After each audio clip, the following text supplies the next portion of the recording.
अस्सलाम वालेकुम स्टूडेंट, मेरा नाम है डॉक्टर इमरान खान दादा और आप देख रहे हैं मेडिकल एस्पायरेंट। स्टूडेंट, आज हम अपनी फर्स्ट ईयर बायोलॉजी का जो 9th चैप्टर डिस्कस कर रहे हैं, जिसमें हम वेरियस किस्म के फाइलम्स हम लोग डिस्कस कर रहे हैं। उसी सिलसिले में आज हम अपना नेक्स्ट फाइलम डिस्कस करने वाले हैं और वो है फाइलम आर्थ्रोपोडा।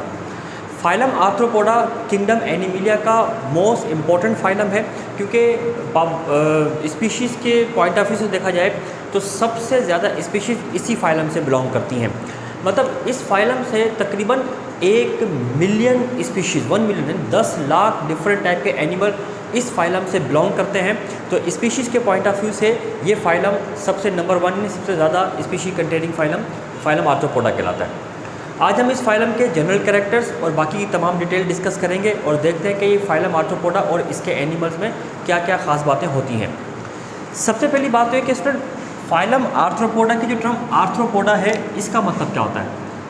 आर्थ्रोपोडा ये कॉम्बिनेशन है आर्थ्रो एंड पोडा का। आर्थ्रो की टर्म यूज़ की जाती है जॉइंट्स के लिए।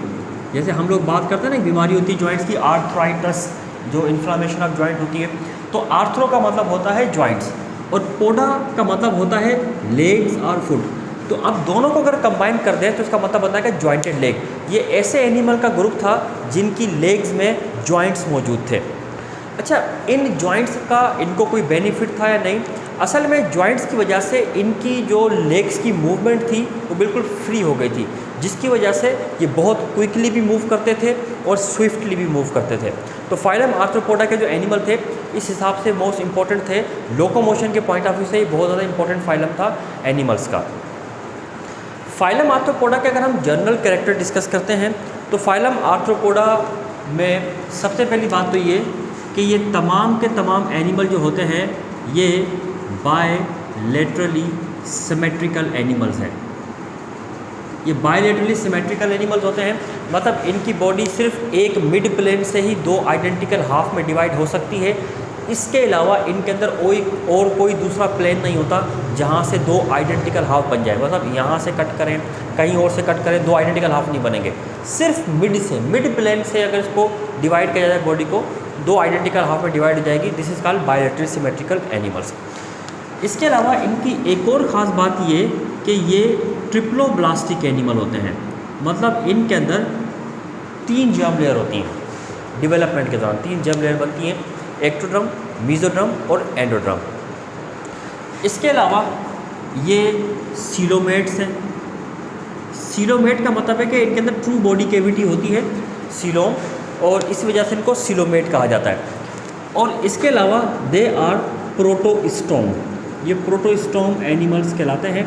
On the basis of fate of blastopore ये प्रोटोस्टोम कहलाते हैं। स्टूडेंट, ये जो इनके जनरल कैरेक्टर है, bilateral symmetrical animal, triploblast, coelomate and protostome, इन तमाम के डिटेल लेक्चर हमारे इसी चैप्टर के इनिशियल जितने भी वीडियोज़ हैं उनके अंदर ये सारी डिस्क्रिप्शन मौजूद है कि classification based on symmetry, classification based on tissue layer, classification based on coelom and classification based on fate of blastopore. तो ये सारे लेक्चर वहाँ पर एज इट इज़ मौजूद है। फाइलम आर्थ्रोपोडा के जो एनिमल्स हैं इन सब की एक और ख़ास बात है, और वो ये कि ये वो फाइलम है जिसमें इंसेक्ट्स पाए जाते हैं। और इंसेक्ट्स की तकरीबन 7.5 लाख, मतलब 7.5 लाख से 7.5 लाख स्पीशीज़ है, और वो स्पीशीज़ इसी फाइलम के अंदर मौजूद है। तो आप यूँ कह सकते हैं कि इस टोटल फाइलम का मतलब 1 मिलियन स्पीशीज़ तो इस टोटल फाइलम में मौजूद है, उसमें 75% स्पीशीज़ इंसेक्ट्स की हैं। हमारे इर्द गिर्द जितने भी इंसेक्ट्स दिखाई दे रहे हैं जो कि हमारी रूटीन लाइफ में बहुत एक बड़ा इंपॉर्टेंट रोल प्ले कर रहे हैं, वो सारे इंसेक्ट इसी ग्रुप से बिलोंग करते हैं, फाइलम आर्थ्रोपोडा से। फाइलम आर्थ्रोपोडा के एनिमल्स में अगर देखा जाए तो इनकी बॉडी सेगमेंट्स में डिवाइड होती है, मतलब इनकी बॉडी सेगमेंटेड बॉडी होती है। अब स्टूडेंट, अगर हम मिसाल के तौर पे इनकी बॉडी के सेगमेंट्स को ऑब्जर्व करें तो इनकी बॉडी का सबसे पहले ये ऊपर वाला सेगमेंट जिसको हेड कहते हैं, फिर मिडिल सेगमेंट जिसको थोरेक्स कहते हैं, और एक लोअर बड़ा सेगमेंट जिसको एब्डोमेन कहा जाता है। अब ये जो सेगमेंटेशन की बॉडी की सेगमेंटेशन होती है, इसमें देखें कि सबसे पहले इनमें होता है हेड। ये इनका हेड है, ये इनका थोरेक्स है, ये हेड है, ये थोरेक्स है, और ये एब्डोमेन है। ठीक है। इनका जो हेड होता है उस हेड में सेंसरी ऑर्गन्स होते हैं, सेंसरी ऑर्गन इनके हेड में होते हैं, just like antenna and eyes, just like antenna and eyes ये सेंसरी ऑर्गन है। इनके थोरेक्स में लोकोमोटरी ऑर्गन होते हैं, लोकोमोटरी ऑर्गन्स पाए जाते हैं। लोकोमोटरी ऑर्गन्स का मतलब क्या होता है, इनकी लेग्स इस तरीके से और इनके विंग्स, इनके विंग्स और लेग्स इनके थोरेक्स में होते हैं। इसके बाद होता है इनका एब्डोमेन, और एब्डोमेन में विसरल ऑर्गन्स पाए जाते हैं।